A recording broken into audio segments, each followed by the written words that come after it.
my OCD took a really big turn when I hit 13. And I started to have intrusive thoughts about religion, even though I wasn't religious at the time. I didn't open up to anyone about it, even my own mother, who I was very close to. And, my symptoms have changed over time in a little bit in how they present themselves, but the theme has always been perfectionism and morality. Right, because scrupulosity doesn't have to be religion. It could be moral scrupulosity as well. But everything changed when my mom passed away. I lost my mother and my one of my best friends, but I also lost my source of reassurance. And that was extremely painful. The way I describe it is like a double death. My OCD could not literally get reassurance anymore. So it was excruciating pain that I went through. And so that's when it became clear that I really needed more intense help.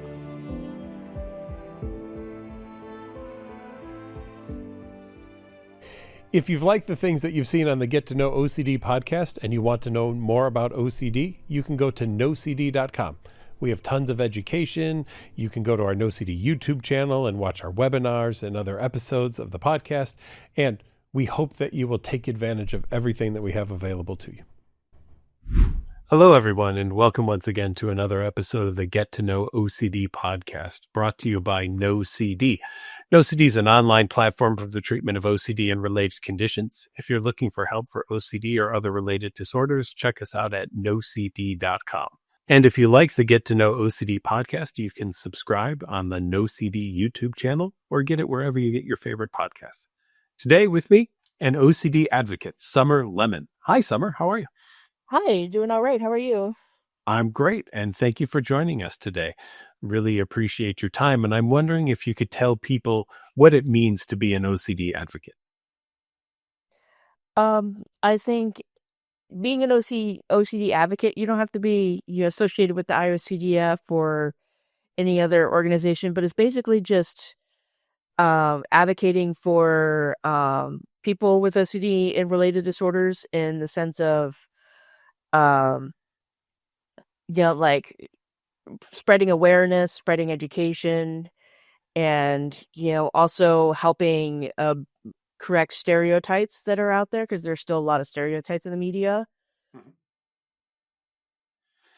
You started experiencing OCD when you were young. Can you tell us kind of what happened and your experience of OCD through your lifetime that led you to now being an advocate for people with OCD?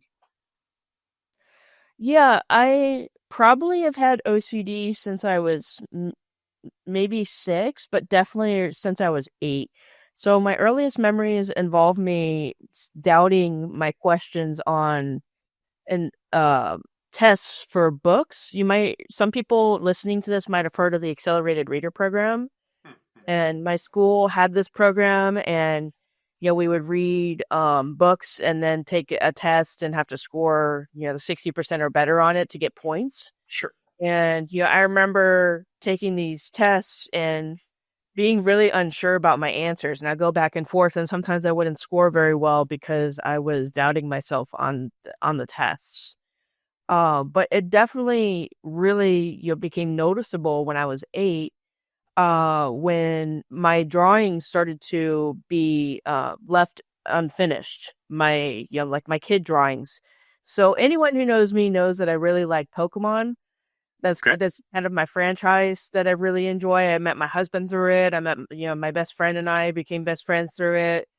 So I drew a lot of Pokemon characters growing up, and I started to leave them unfinished because I was concerned about getting them perfect on the page.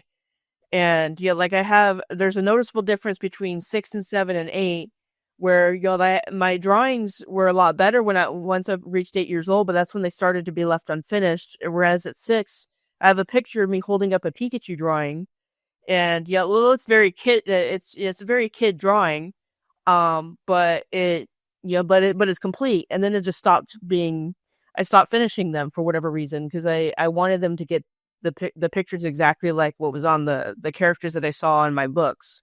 Mm-hmm. And so those were my early instances of perfectionism. And my OCD took a really big turn when I hit 13. Okay. And I started to have intrusive thoughts about religion, even though I wasn't religious at the time. And I was invited to a church by a friend, and I went. I was really good friends. I didn't go to church growing up, but I thought it would be polite to go. And I remember the bits and pieces of the sermon, but at that time, my mind, I started having thoughts, the blasphemous thoughts toward God, and I started hearing a lot of swearing in my head, and I started to, there was the swearing, and also I started having intrusive sexual images too, and this really scared me. I had no idea what was going on. Um, I didn't open up to anyone about it, even my own mother, who I was very close to. So I became agnostic at that point and basically avoided anything to do with religion after that. And, my symptoms have changed over time in a little bit in how they present themselves, but the theme has always been perfectionism and morality. That has always been my theme. Sometimes I've thought about, oh, maybe it's relationship OCD when I've had questions about my relationship, but actually it was scrupulosity in disguise. So, yeah, it's always been around morality and perfectionism. Right. Because scrupulosity doesn't have to be religion. It could be moral scrupulosity as well. Yeah. Yeah, correct. And it's interesting that, I had a change in beliefs when I was in high school, but my scrupulosity always stayed with me. So, like when I was like an agnostic atheist, my thoughts were about God and offending God, and I had some thoughts about I was very concerned with the environment, so I had some excessive concerns about like throwing things away and recycling. And like those values that I had at the time. But like when I became a Christian in high school, those same compulsions carried over and obsessions. So it's interesting because people without people who aren't religious can experience scrupulosity. Absolutely. 100%. Yeah. And when did treatment come into play for you in the whole process? I got my diagnosis when I was 18. I was at the University of Arizona where I went to college, and I stepped into the Counseling and Psychological Services, or CAPS, and I started to describe these thoughts that I was having around God and the swearing that I heard in my head constantly.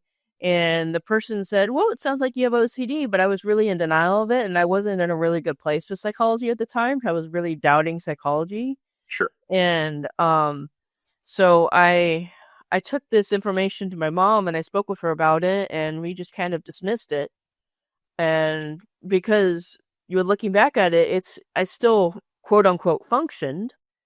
I was taking a full load of classes and like still managing that decently, or at least it looked like on the outside. So I was like, well, there can't be anything wrong if I'm still getting straight A's.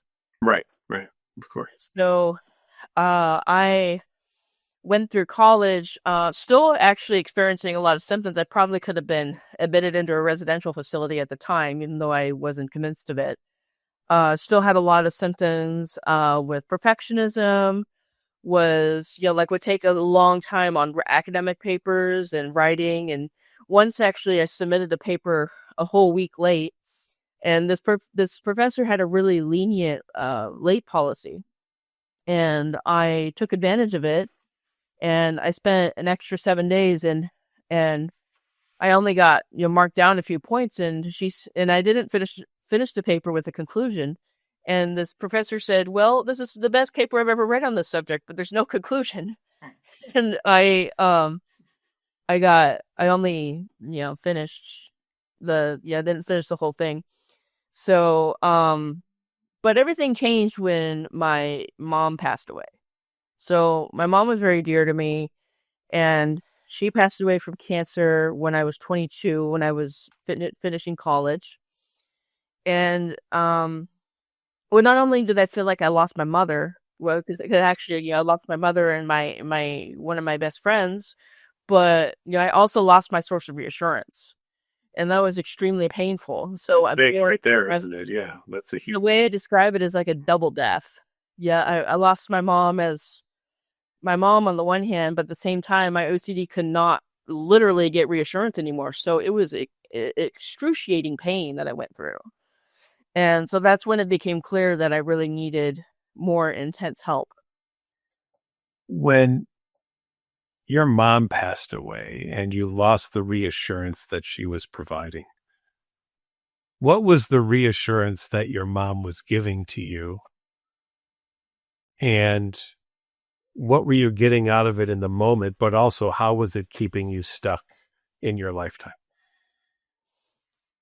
It often was simply the thought, the statement that everything was going to be okay. It's really simple. And on the one hand, like moms assure and they, they want to tell their children that things are going to be okay, but it was repetitive and I needed it. I felt like I needed it to push me through a certain task. So an example I have is I remember I was working on a paper for a class. I was a sophomore, I think, in college. And I had a really hard time writing when I was growing up and all through college as well. It's only been until the past couple of years that I haven't had as much difficulty writing, but it was because of my OCD and my perfectionism. And so I would wait until the last minute, and I didn't procrastinate because I was lazy. I procrastinated because I wanted things to be exactly perfect. Okay. And so I would call my mom and I would sometimes cry in tears going, I can't get this done. I can't get this done. And, she's like, well, you always get it done. You're going to get through it. And, it was that type of reassurance. Gotcha. And so not having that anymore, you kind of just lose out on that feeling that someone's in your corner. But also, I've described other people almost as an external conscience, right? Where I don't trust my own beliefs about myself, but I do trust other people slightly more than me. Not fully, because OCD never will fully trust anybody or anything, but at least if another person says it, maybe it's more true than me just saying it to myself. Did it feel like that maybe a little bit? I felt like I needed her to basically complete something. So when she passed, I had a hard time finishing things because I wanted her to give me that final push. Yeah. So I felt that way with work too. I've had a really hard time working throughout my adult life because of my OCD. And, I feel like a lot of times, I want my mom so she can tell me that everything's going to be okay. And I'm going to get through this very hard day at work. And so what OCD tries to convince me is that I can't work without my mom. It's impossible. Yeah. And I think for people hearing that, your mom wouldn't be at work with you, right? No. But you held a belief that said you need her to tell you that things will be okay in order for you to be able to work. And it's always fascinating to me where OCD will go, because it will go absolutely anywhere. There's no limits to where OCD will go, but it can be so convincing to you to say, well, without my mom telling me I'm going to be okay, there's no way that I can function in life. I can't work. How could I be a productive member of society? How could I be a good partner or anything if my mom isn't telling me that I'm okay, right? And not only that, but certain things started to become contaminated that I did. Tell me more about that. Past. Yeah. So for example, little things like I used to make a lot of big salads. And I'm still working through a lot of these symptoms, but without my mom, that was something that we enjoyed together, and I stopped making salads. And a big one for me is I used to be really active in going to the gym like 4 or 5 days a week. When my mom passed, I stopped, and consequently, part of the reason why I gained a lot of weight. But, like I'm having a hard time getting back to the gym because my mom isn't here. Like it became contaminated. Like an emotional An contamination. emotional Yeah. contamination. Yes, exactly. Yeah. Okay. And for those who aren't as familiar with that, it's the idea that something can't be as good without someone else, or the essence of someone may have ruined something. Like, I can't sit in that chair because the person I don't like sat in it. If I sit in it, then their essence will be on me, and then I'll be tainted, or something like that. So there's various ways that emotional contamination can play a role. And for you, it sounds like without your mom being there to do these things with you, it's just not as good as it used to be anymore. Is that correct? Yeah, and I'm still working through these in a hierarchy. There are a lot of like little self-care things. Like I used to straighten my hair a lot as well, and I stopped doing that. Every now and then I will. Within the past couple of years, I started to pick that up a little bit, but there are a lot of things that I did very consistently that I don't do now or haven't done. So then you're still in an active role of working through this and working on this in therapy, and getting back to the life that you want to live that will be run by OCD. So, and thank you again for joining us with that today, because I think it's always good to show that the people that we talk to are in various stages of work. Some are new to this, some are in the midst of it, some have come through to the other side of it. But we all know this, that OCD's there, it's going to be around, right? And it's about learning to live with it. What's it like for you to live with OCD? It's like I have this. I remember if you've probably seen the documentary Unstuck. Yes, absolutely. Like Chris Bear, and one of the kids describes it as having like a little gnat in your brain when you've gone through treatment, just kind of like they're really annoying.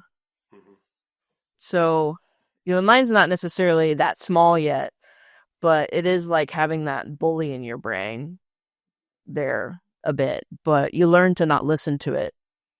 You learn to, not take it to heart and realize that. Or you gauge in ERP tools and start to agree with the thoughts, for example. But yeah, it's just like having that constant voice in your brain telling you that, having you doubt everything. Well, and it is nicknamed the doubting disorder, isn't it? So, yeah. So there's an epitome of that right there. That's an interesting discussion, right? And of course, a very sensitive one, but the loss of someone, OCD could take advantage of by saying, had you done certain things, they'd still be alive. That's where some people's OCD could go. And on the flip side, the loss of someone is, as you described, the loss of a almost co-conspirator in OCD, without maybe even knowing that your mom was, right, at the time, of somebody who was providing you reassurance and who was playing a role in a compulsion in some ways for you. So that had to be a huge, huge blow in many ways to your life. Yeah, it was really painful. And that's when I ended up finding the International OCD Foundation. It was actually through a public health class that I took. It was mental health from a public health perspective. My degree's in public health for background.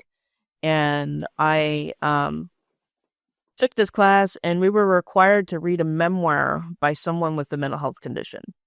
And naturally, I chose the one written by someone with OCD because I thought, well, I believe I have this, and might as well read it. That book changed my life. It was Jeff Bell's memoir, Rewind, Replay, Repeat. Mm-hmm. Jeff Bell is the national spokesperson for the IOCDF. I've met him in person. He's wonderful. I've had him sign my books. But even though his OCD centered around harm, and mine centers around religion and perfectionism, I could still see the same thought process underneath. And so it was through his book, through his memoir, that I found the International OCD Foundation.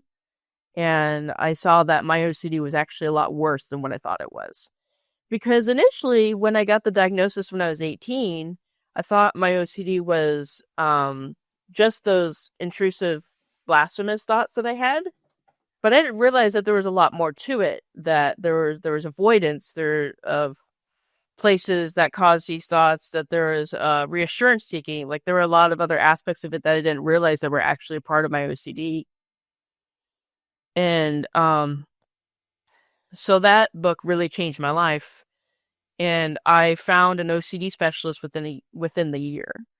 I was living in Arizona. That's where I grew up. I live in California now, but I found someone, Dr. Allison Solomon, who you also may have heard of. I know well. Yeah, she's great. So I found her, and I started to see her virtually because she does everything virtual.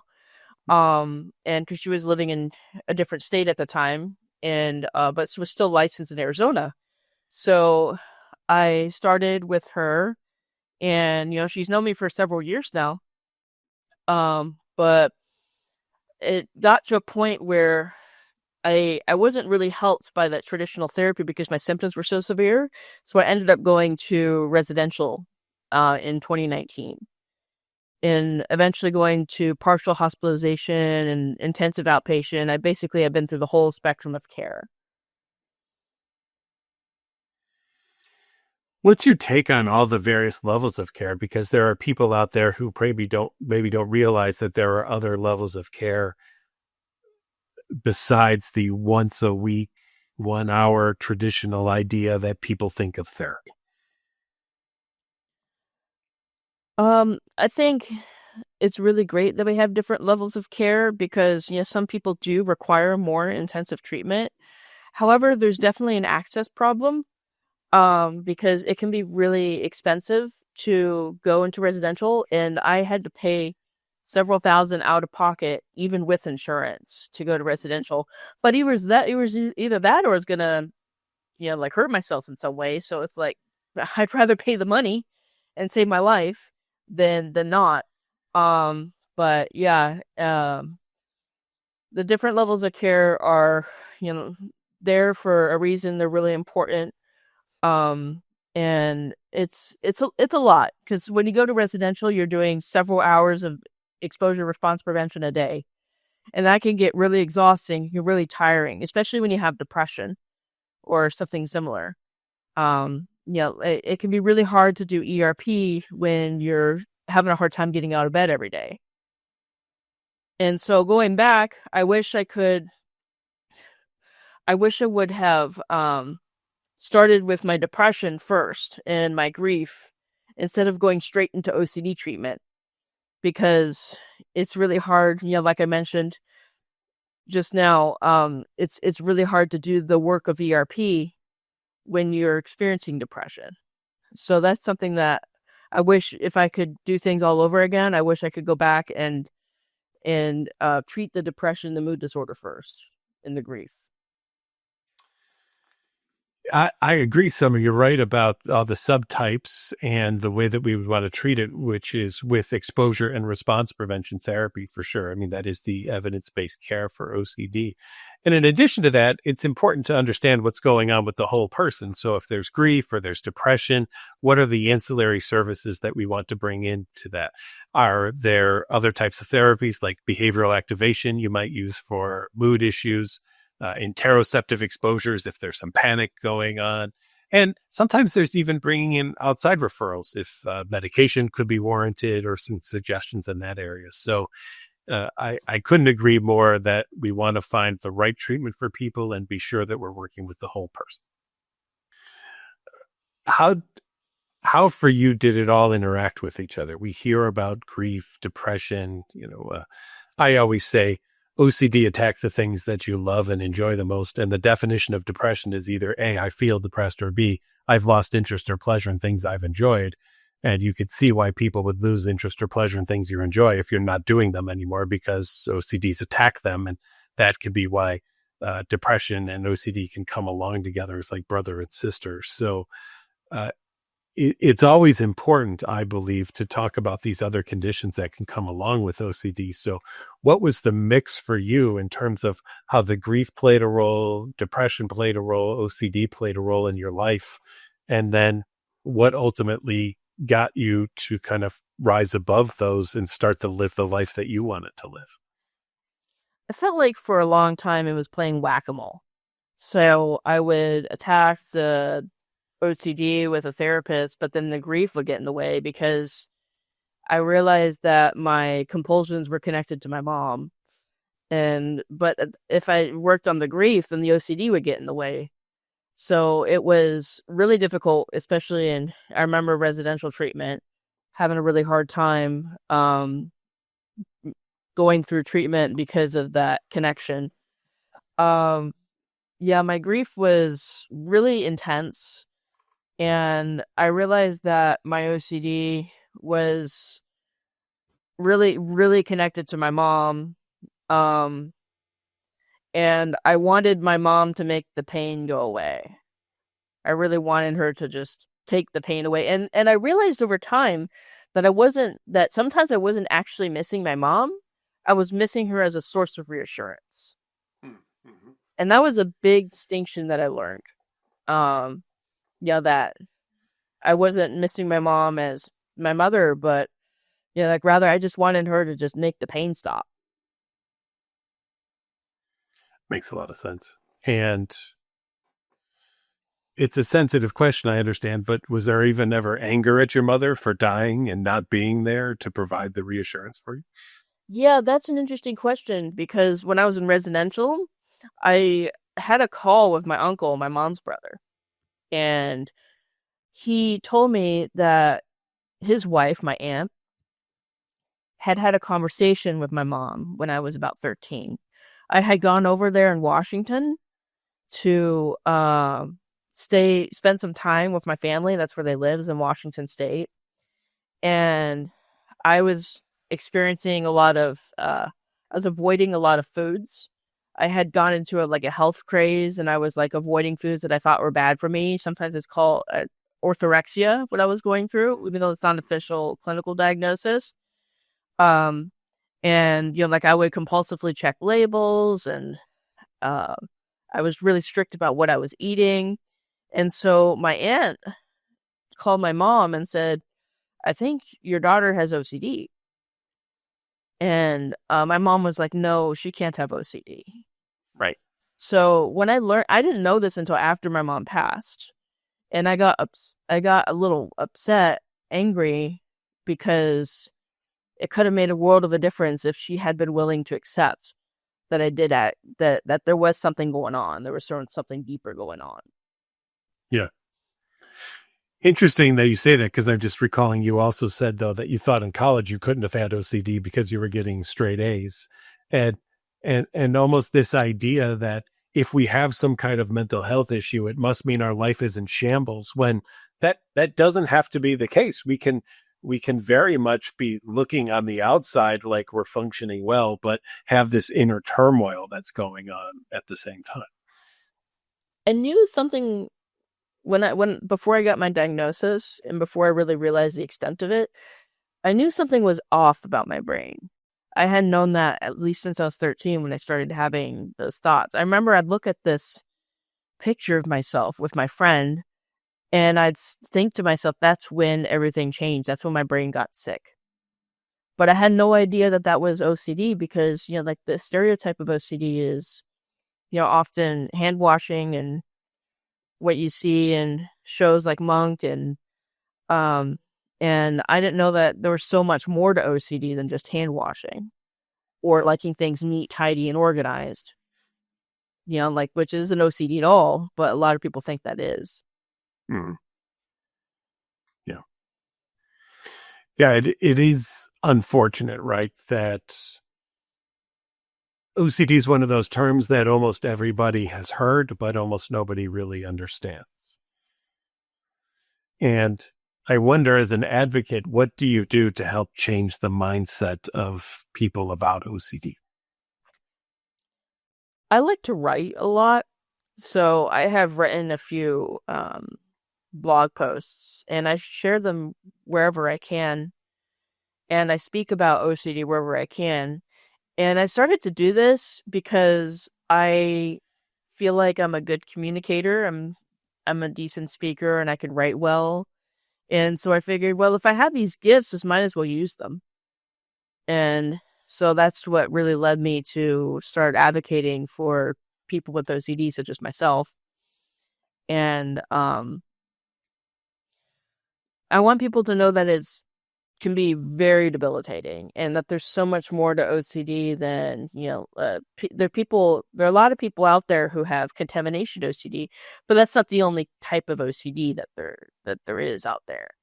There's also relationship OCD, there's existential OCD, there's harm OCD, there's suicidal OCD, which is a lot of like lesser known subtypes. And ultimately, OCD is not about the subtypes, but it's important that people are aware of the symptoms. And I say it's not about the subtypes because, it's the same thought process behind all of this. And, the theme doesn't necessarily matter in the sense that, the treatment is the same. What is your advocacy like now then? So how would people find you and see the advocacy work that you're doing? I started a lot when I published or I got a blog published through Kim Vincenti's organization, Jack Health Advocacy. Yeah, it's just really wonderful, and Kim's great.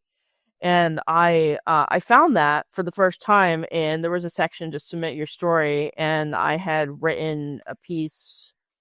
Basically, I'd put it out there for my friends and family to see, but I made it so that it could go for this blog post. I tailored it toward that.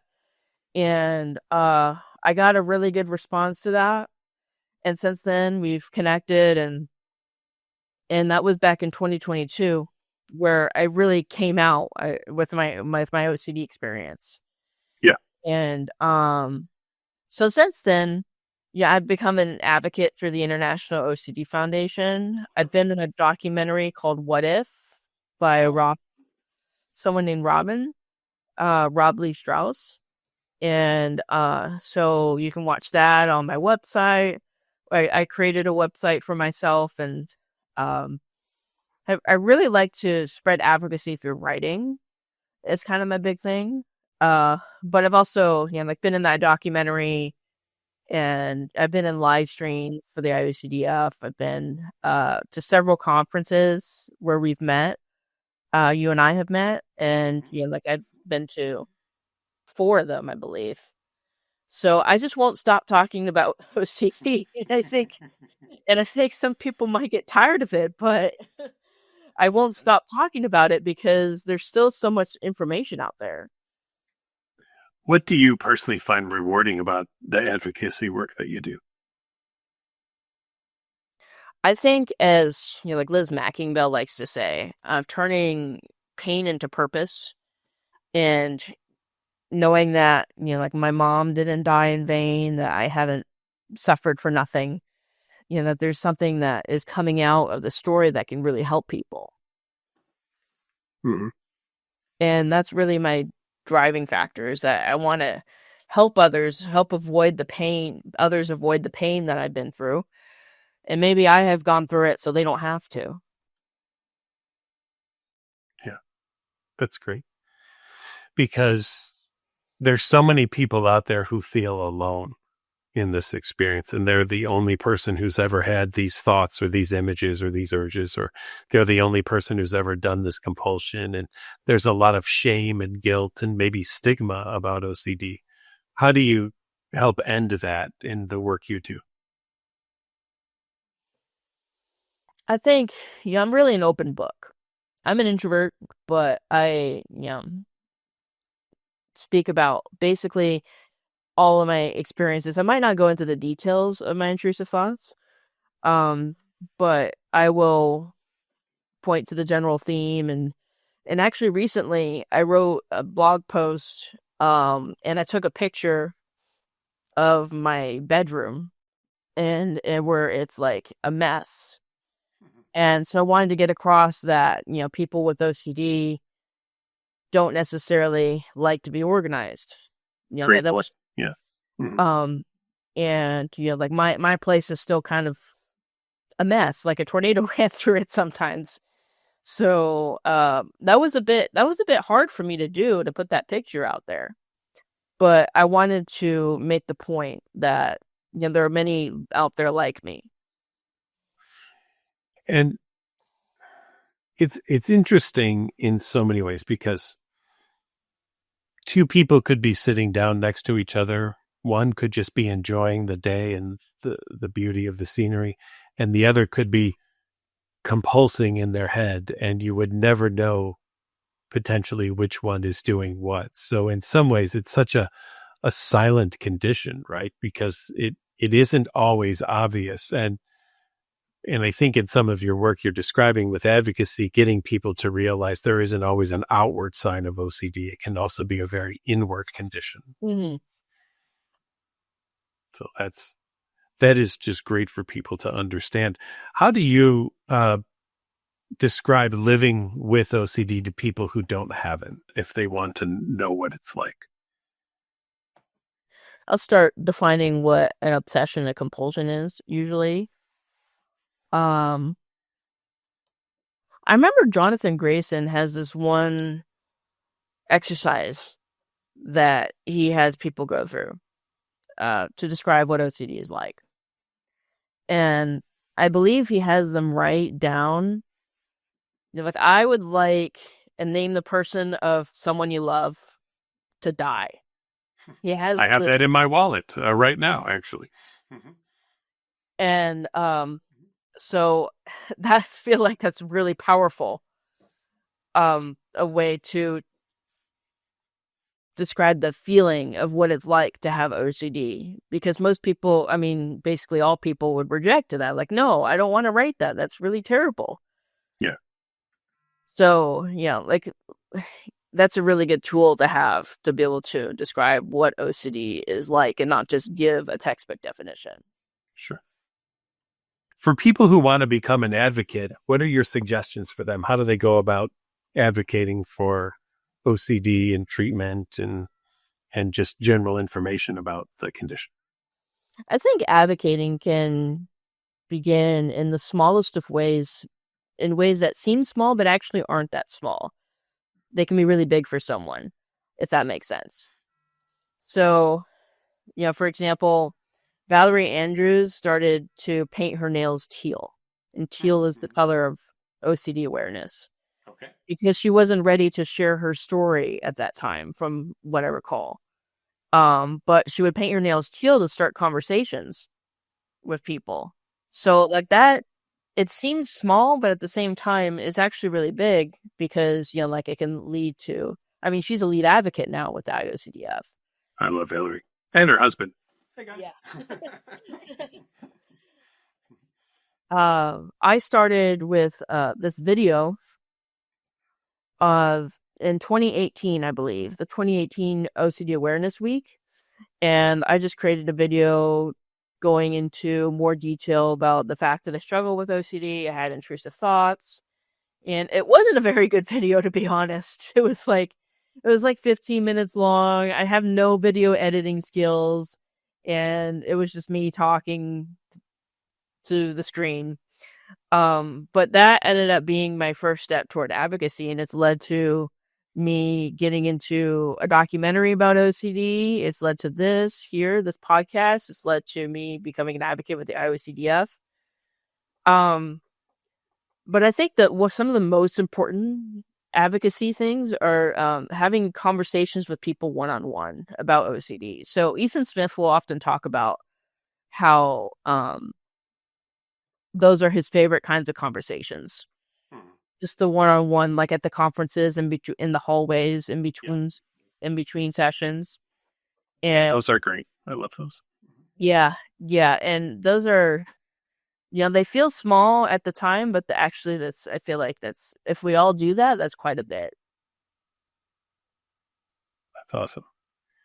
Well, I am very thankful for the work that you do and for the advocacy, and I hope that you will continue to do it. And I hope that what you talked about today will inspire other people to do it as well. So Summer, thank you so much for being here today and chatting with us, and continue to do the great work and inspiring other people. Thank you. It was great being on here. And thank all of you for listening today to another episode of the Get to Know OCD podcast.